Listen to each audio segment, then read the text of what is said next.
China and Pakistan launched a plan for energy and infrastructure projects worth $46 billion. China's President Xi Jinping traveled to Pakistan to seal the agreement with Pakistani's Prime Minister Nawaz Sharif. The projects will link the two economies and is part of China's growing economic ambitions.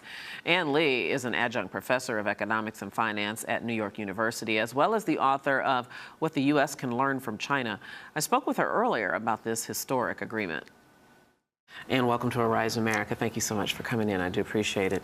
This announcement of this $46 billion investment that China plans to do into Pakistan has gotten a lot of attention. First of all, just lay a foundation of what's the motivation for China to make this kind of investment.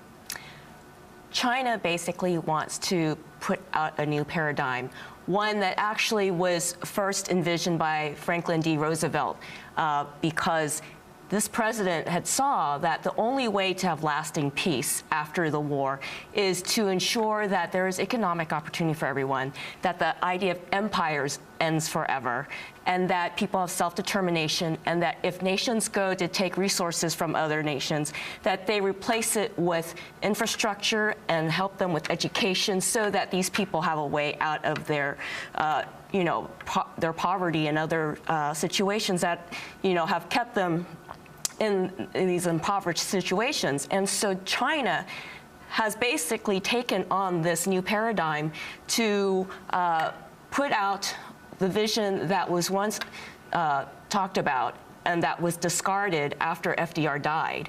And they are doing this not only in Pakistan, but literally all over the developing world. And talking about Pakistan specifically, we know that there are plans for pipelines and infrastructure, roads, energy, and those types of efforts. And this is going to provide a geographical, if you will, path for China and on the economic front.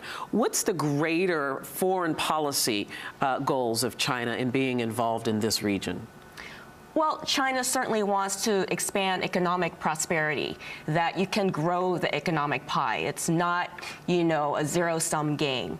And since China has realized that their investment in their country are starting to reach limits, the only way to continue their growth really is to ensure that other countries are growing too.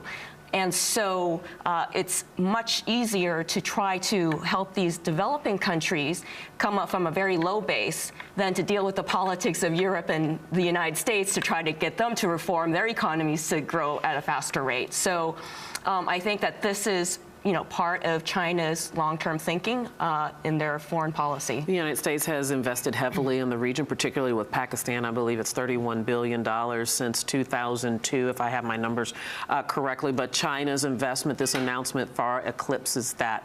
I'm wondering, does this effort then finally give the U.S. and China, which has had strained relationships, to say the least, does it finally give the U.S. and China an area of common ground, or does it put us at, or the two governments at heightened competition? Well, I think that's for the United States to decide, because China has made it very clear they don't want to compete necessarily head-to-head with the U.S. They want to complement the U.S. and help the U.S. in terms of creating a more stable, peaceful world. And the way to do that is by creating more economic prosperity around the world. If you look at places in the Middle East and other places, it's as much about economic opportunity as it is about religious wars. There are a lot of people there that are, in fact, have no jobs, have no way to feed their families, and so that also is causing a lot of extremism. And so China's answer is that instead of just shipping more weapons to these people, why don't you give them an opportunity to build a better life? And that might, give them incentive to stop fighting. I think if I had another guest here, they might quibble with you a little bit on a couple of your points. China has shown some signs of what some would interpret as aggression, but let's move past that and talk about the practicality of this effort within the region, within Pakistan. Some of the pipelines, some of the infrastructure that needs to be built will have to be built in an area that there's a lot of insurgency and instability. I believe it's the Baluchistan province. So how feasible is it to really see this come to fruition, considering the instability there?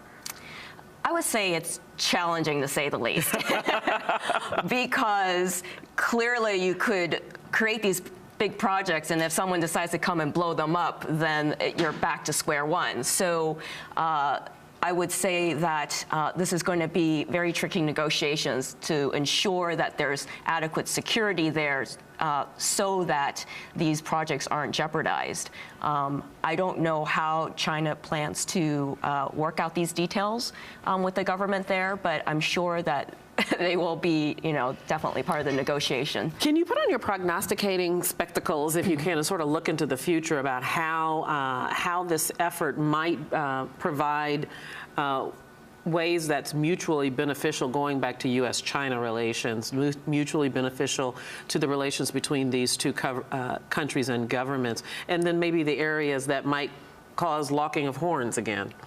Yes, I think one of the lowest hanging fruit is dealing with environmental damage and climate change issues, because clearly this is going to affect the whole world, and China has been literally on the forefront in developing green technology, and they're investing enormous research into solar, as we all know.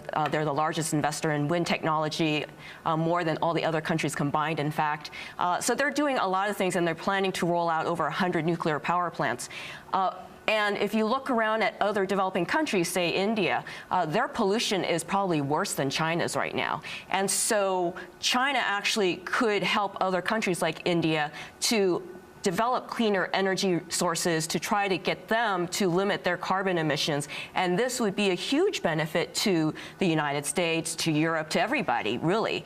And so that's how the two of them can actually work together to try to, get China to do more R&D to help roll this out.